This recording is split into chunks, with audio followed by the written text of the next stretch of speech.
Hey guys, my name's Khadroth, and today I'm going to be talking to you guys about Merlin.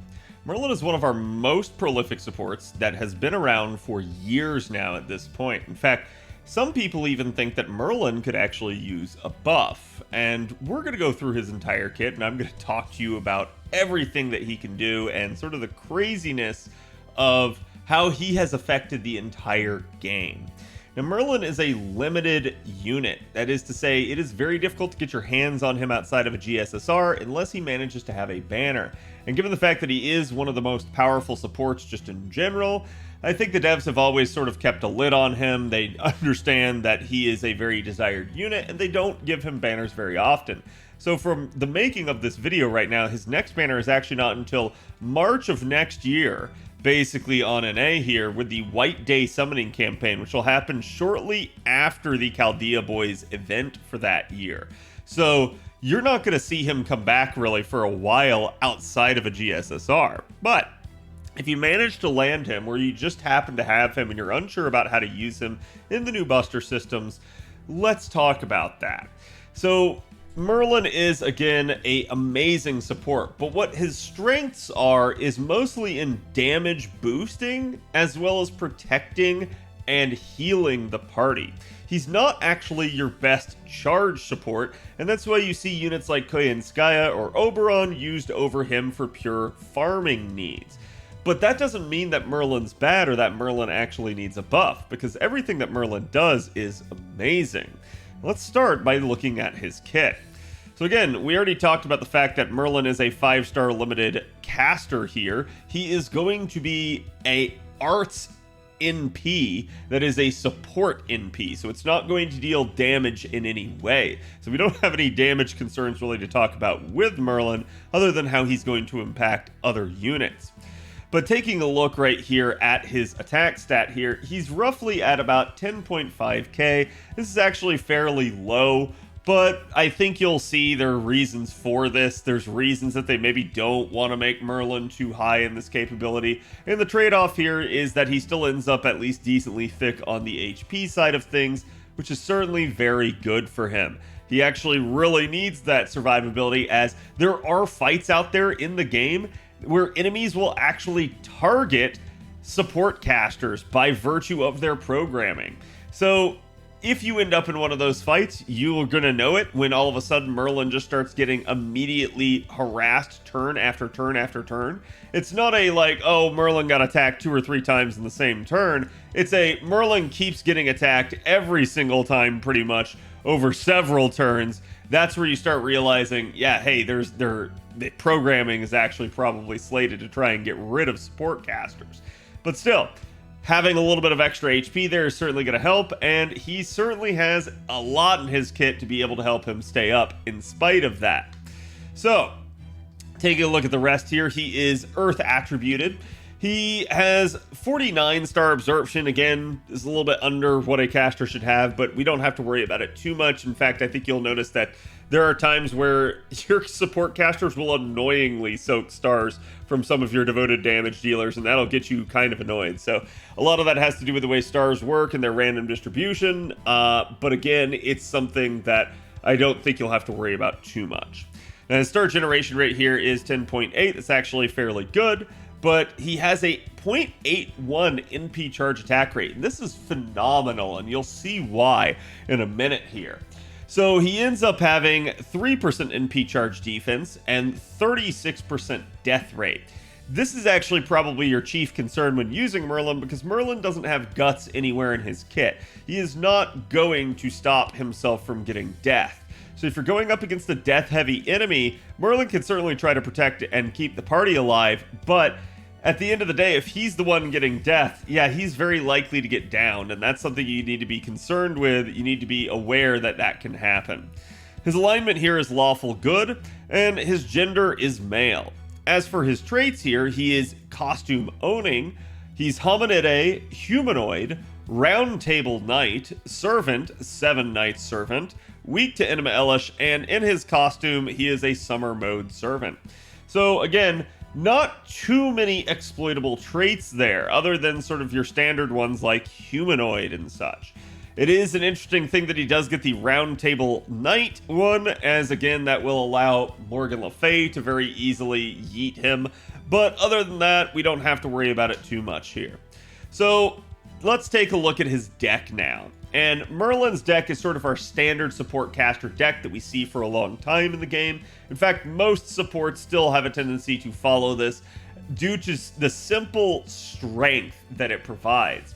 That is to say, if you have a support NP, odds are it is arts. And if that NP is arts, having triple arts as your deck is really strong, as not only does that allow you to sort of form a triple arch chain amongst yourself easily, but it also makes the opportunities for forming triple arch chains with your other allies very easy as well. And that can be super useful for getting your units back to full charge, something that should not be overlooked as one of the strengths of being in the arts environment and arts system. You see, a lot of people will point to Merlin as a buster unit, and Merlin certainly does enhance Buster. But Merlin is fundamentally an arts unit and can be used in arts comps because of this sort of synergy.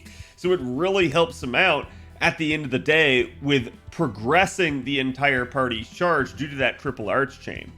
Again, his arts card does not have the best hit count, so that's where that 0.81 makes a lot more sense, but we're not really too worried about that. He does have an average hit count here, quick card, and he does have a 5-hit buster, which is really strong in terms of its hit counts. That'll certainly be a decent one as well for star generation because of that. And then a 6-hit extra attack, which is also one above average there. So definitely a decent deck, especially considering how early to the game Merlin was added. Now we get to his first skill here, and if you guys have actually taken a look at someone like Proto Merlin skills, you will note that they're very similar to Merlin skills. However, Proto Merlin's has a tendency to be better in a couple of ways, and it's more of a power creep issue. So when people are saying nowadays that they feel like Merlin could get a buff, that may be one way in which they could. They might be able to sort of expand Merlin's overall kit just simply to match his female counterpart at that point. But it just remains to be seen as to whether or not he actually needs any attention, because he is really strong as is. And so looking at this first skill here, he has party attack of 3 turns, basically of 20%. That right there would be strong in and of its own right. It's just a strong party-wide charisma, but then it also charges the party's gauge by 20%. This is Merlin's primary charge skill, and that is why a lot of people don't rely on him for damage output for farming. You can see how, again, having only 20% charge is not enough to make most units work. There are some units that can 3-turn with Merlin in the party, but it's very rare, and they happen to, in most cases, be named Artoria. So it is an interesting thing nonetheless, but most people are instead going to rely on those newer supports if they're after farming capability. Still, Merlin can be a decent damage amplifier, and that 20% party gauge is not bad. It's also all on a 5-turn cooldown, which is pretty solid in and of itself. Now, the second skill here is the one that a lot of people recognize as the party-wide invincibility for 1 turn. That's what most people view it as. It's on a 7-turn cooldown. You do probably want to lure this to get it as low as possible, because there are numerous situations if you're just relying on Merlin for your support and your survival that he's going to really need that extra cooldown to get back. That being said, most people have a tendency to totally disregard the other 2 aspects of this skill. And that is that it will increase the party's critical star generation rate for 1 turn by 50%, which is fairly strong, and the fact that it will also reduce all enemies' critical attack chance for 3 turns by 20%, making them less likely to be able to crit against you. And again, that can also function as a debuff should you need it for someone like, say, Arjuna Altar or something like that. So there are numerous ways that you can utilize this skill, even if in spite of its invincibility that it has. I feel like a lot of people only look at this skill for its invincibility, whereas I have managed to use it at numerous times where I go like, maybe I didn't need the invincibility, but I actually needed some stars, and I basically ended up using this to allow the party to generate some on their own. Now we get to the third skill here, and this is Hero Creation EX. This is probably the most difficult one for a lot of people to wrap their heads around, because they'll a lot of the time look at it as, okay, it's a 50% 3-turn Buster Steroid. That is strong.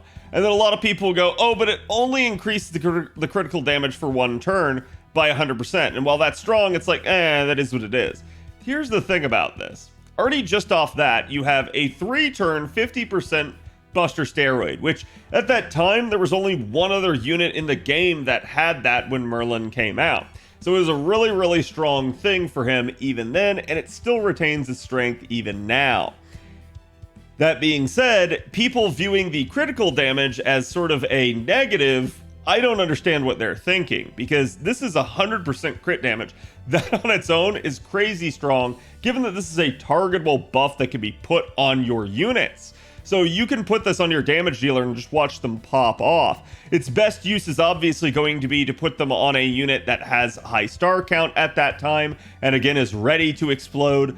But hey, yeah, you can certainly utilize this, and the one aspect everyone misses is the critical damage is not specific to Buster. This does include all crits that the unit will do during that turn. So if you manage to have, say, like a Buster Quick Arts Brave Chain or something from that unit, and they all have high critical star counts there, yeah, you're looking at potentially 3 crits, and they're all going to do decent damage with that 100% crit modifier. So a lot of people get that aspect confused. And we still haven't talked about the other aspect here, the fact that it increases the target's max HP for 3 turns by 3,000. Now, if you know anything about max HP, the way that this works is actually that it is both a heal and a, cap increase.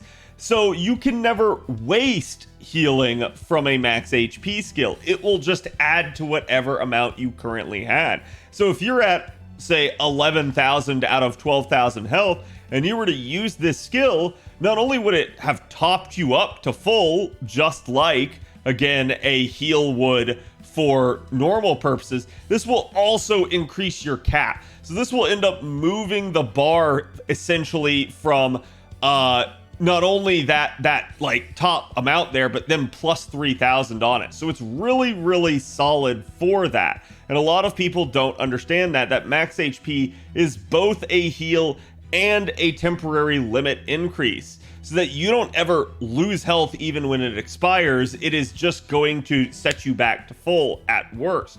That is what makes max HP really strong compared to normal healing, especially when with regards to healing over time and stuff like that, where you might just be wasting it as it sits at the cap. It is a really, really nice thing to use. But also keep in mind that this can be used for a spot heal. That is to say, I have had times in challenge scenarios, especially if I were using Merlin in an arts comp instead of a Buster comp, where I just went, you know what, I don't really value the Buster performance too much, and I don't really have an opportunity to crit here, but one of my units needs to be topped off. One of my units needs healing. And I have used this skill for nothing other than that. And that is what makes it really good. This skill has so many aspects you have to keep in mind. But again, looking at this, Merlin was functionally a unit released at the end of like a year and a half worth of the game. And already even at this point, we had a multi-tiered skill where he had numerous aspects to his skill that could have been considered their own skill. And that's what makes him so strong here. Merlin was sort of the trendsetter and the standard setter from here on out in FGO as to, hey, look, we have units that do multiple things with one of their skills that are all really strong. That's where we started to see a little bit of power creep. And this actually sort of plays out as we start looking towards damage numbers. Merlin is the real unit that actually first sort of blew the lid off the game, as he really allowed a lot of Buster units to pop off in terms of their damage, and all of a sudden the devs started getting wary of this and realized that they needed to have a system in place to prevent that. And that is exactly why you have break bars to this day. The devs even went on to comment that that was largely the reason why, is they needed some way to hold the players back a little bit from being able to just simply one-shot everything. So again, it is a really, really strong thing, and nowadays as we start looking towards a unit like, say, Oberon doing that with his MP damage boost, we can see how similar that is to Merlin in that regard, and that they both have a opportunity to really suddenly amplify damage. Now, taking a look at his passive skills, Merlin is no slouch here either. He has Territory Creation C for additional arts performance of 6%. That's just going to be solid for him. He also has Item Construction C for his own debuff success rate, but we don't really care too much about that as he only really has the debuff on his second skill. And then the doozy here is his third his third passive, Mixed Blood EX. This is going to charge his own NP gauge by 5% for every turn. Period. Regardless of what else he has going on. Merlin gets a free 5% charge every single turn. And we're going to come back to that in a minute to talk about it. Now, with regards to Merlin's append skills, this one's a little bit more jury's out on this sort of thing. Obviously, anti-berserker attack damage aptitude is nice. And I have said this before that with regards to some of your support units, that having all three of the appends could potentially be useful. That is to say, if your run breaks down somehow, if you end up in a knockdown drag-out fight, if you end up in a scenario where the support has to card, you take these units so often to nodes that having all three appends in them is useful. Certainly, we could point to the anti-berserker attack damage aptitude as one where it's like, yeah, that's actually just going to let Merlin do even more damage. But unless your coins are free, might not be the best use. For me, I'm probably going with the mana loading, and this is simply to just help him get to that first NP even faster. With a lot of units in the game, this is obviously a smart choice. With Merlin, this is nigh essential. The reason being, Merlin and how he manages to power scale down the stretch of a fight often has a tendency to be affected by how quickly he gets to that first NP. And you'll see why when we start talking about his NP. It is a really strong thing for him to be able to chain his NPs together over and over and over again. So getting to that first one helps the ball get rolling, so mana loading for me is absolutely the thing that I would start with. That being said, his extra attack finesse improvement is not bad either, especially if you end up in a Merlin solo. I have actually done that numerous times where I managed to just sort of rely on Merlin's latent healing capabilities, as well as his ability to have invuln in his kit, combined with the powers of a Mystic Code to just sort of alternate cooldowns, keep myself healing and topped up, and just sit there critting down the enemy over and over and over again. So if you manage to get in situations like that, yeah, the extra attack finesse is going to be really good. And certainly even in a normal sort of challenge comp, you may just have a time where Merlin actually does get a Brave Chain for various reasons, and you go, hey, you know what? Maybe I want to do like NP arts and try to get him back to another NP as fast as possible. Well, that extra attack finesse here is going to help with that, as that's not only going to increase damage, but also star generation and NP generation of your extra attack.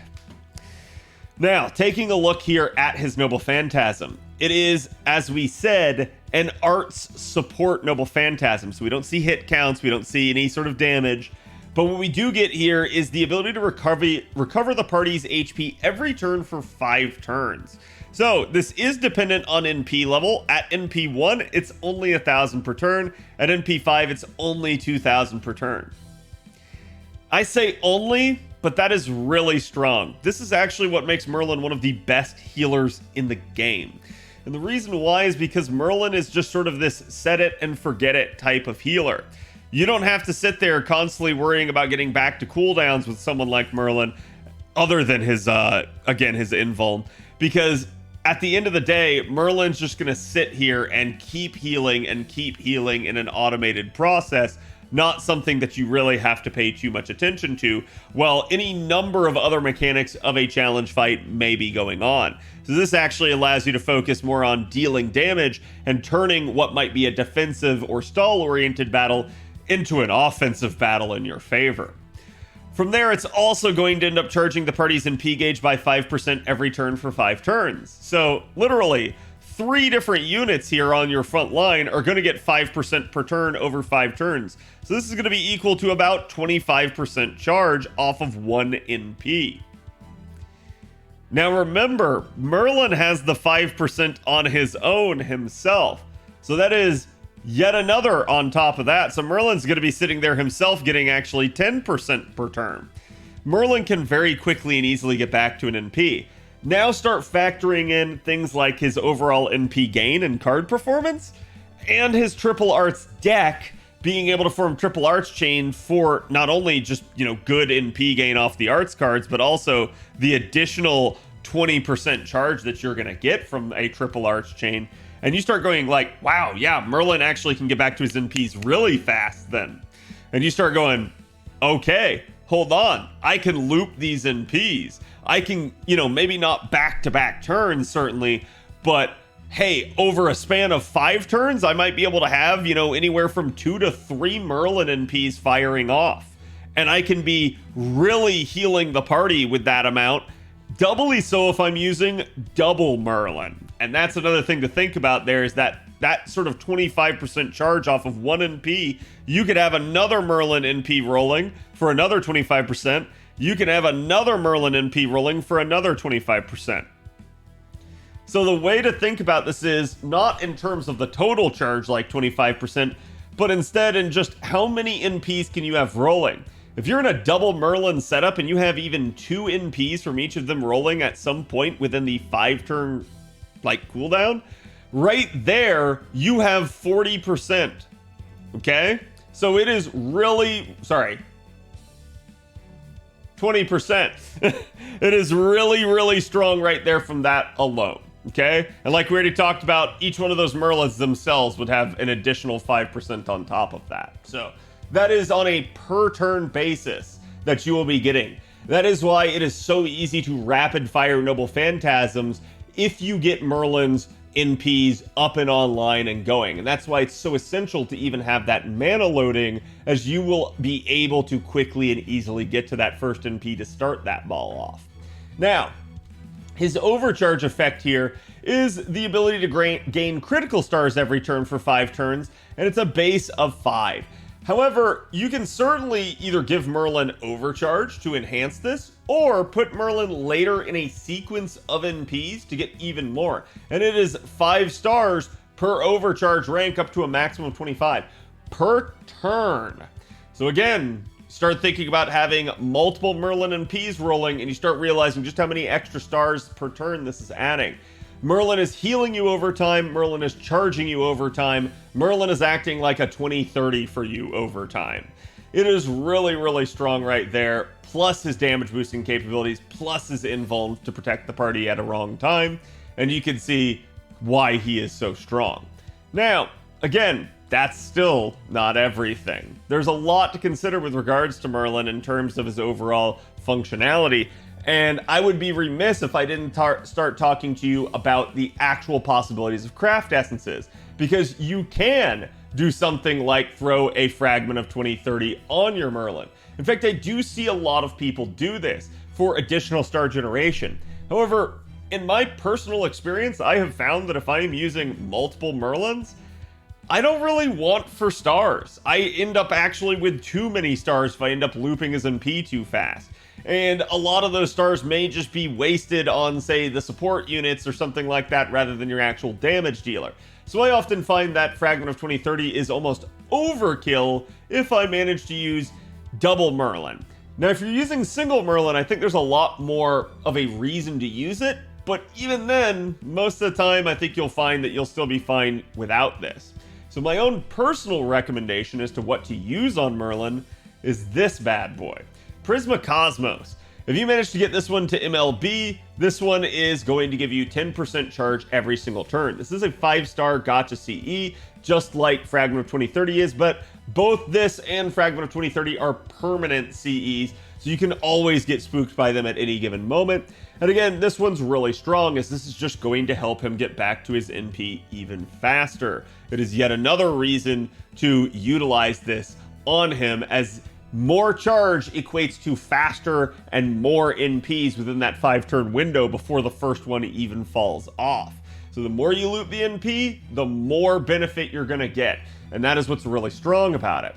Now, there are other things that you can consider with Merlin, and that's, hey, what if I use other craft essences on Merlin to help my damage dealer? Well, in that regard, something like Ox Demon King might be an interesting choice. However, you can't really get your hands on this one. It's a really, really strong one in the fact that whenever Merlin enters the field, or again, whichever unit this is equipped to, it gives the party Buster performance for 3 turns. This is not going to be that good in a long, drawn-out fight, but it is sort of the status quo for being able to boost Buster units, which Merlin's forte really is at. Again, though, you can't get your hands on it because this is from the Journey to the West event that has already had its run and rerun on all servers. So unless we see some sort of redo, or again, some sort of like Journey to the West Part 2, don't expect to see Ox Demon King coming back, as it was a welfare CE from that event. Good news is, though, you have a suitable replacement, and that is Merlin's Bond CE. His very own Bond CE, whenever he is equipped and on the field, will increase the party's Buster performance by 10% and critical damage by 15%. And this one, unlike Ox Demon King, does not expire after 3 turns. This one is a permanent effect as long as he is on the field with it equipped. So it is a really, really nice thing. Certainly not everyone's going to want to have to blitz the Bond up, but hey, it can definitely be a good thing to put on a support caster, because support casters often don't need some insane damage boosting CE, so sometimes you can put an interesting CE on them to help boost that damage dealer. Now, there is another aspect to this that we could talk about, and that's that if you're using either double Merlin or even Merlin with a maxed out mana loading, something like an MLB Demonic Bodice Vada here will actually be an interesting opportunity, as this allows you to start your battle at 60% gauge, and thus a maxed out mana loading will get you to 80%, and Merlin's own charge skill will get him to 100% turn 1 here. So this would allow you to start off the battle essentially with a Merlin NP, and it will be overcharged by 2 stages for the first time. The problem with using this CE is it's only that first NP where that takes effect, so after that, this really falls off hard, and that's why things like 2030 and Prisma Cosmos end up better for long, more protracted fights. Still, though, this could certainly be an interesting one, as this would allow you to get more stars and get that NP right off the bat that can really help the party immediately get going and sort of deal a lot of damage. From there, there's another gotcha CE out there that this one's also permanent, but you gotta get, spooked by it. And that's the One Who Desires Salvation. This one gives you at MLB overcharge of 2 stages 4 times. Now, the way to think about this is, unlike Demonic Bodice Vada that only affects 1 NP, this would affect the first 4 Merlin NPs whenever it's equipped. In fact, this one's also a really good one to use on your Castoria if you manage to have her as well.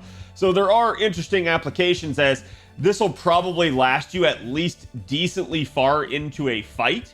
And you never know, some challenge fights can be defeated in something like 15 to 20 turns. So it may be that this kind of carries you the majority of the way and you don't really end up needing too much more. So this one can be a decent option for you in that regard.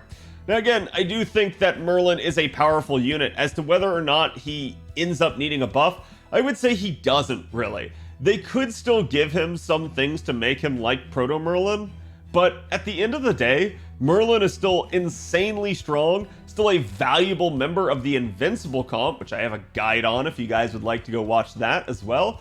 Sort of the easy cheese for a lot of challenge fights in FGO.